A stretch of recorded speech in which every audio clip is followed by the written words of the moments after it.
আসসালামু আলাইকুম। Hello viewers, আমি ঐতিহ্যবাহী সেই কচুর শাক ভর্তা রেসিপি নিয়ে আপনাদের দেখাচ্ছি। এটা আমার কাছে খুব ভালো লাগে, আমি মাঝে মধ্যেই করে খাই। আজকের এই রেসিপিতে আমি কচু শাক, পেঁয়াজ, রসুন, কাঁচা শুকনা ঝাল এটা রেখেছি। পরবর্তীতে এর সাথে আরও অ্যাড করব লবণ, সরিষার তেল অথবা সয়াবিন তেল, যেটা দিব সেটাই হবে, এটা নির্দিষ্টতা নাই। আর কালার আনার জন্য এখানে হলুদ ব্যবহার করব।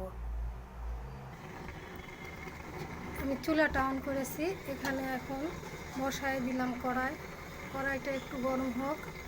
তারপরে এখানে অ্যাড করব তেল। গরম কড়াইয়ে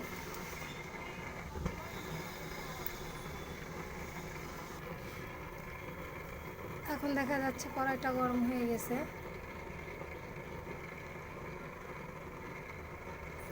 কড়াইয়ে অ্যাড করলাম সয়াবিন তেল।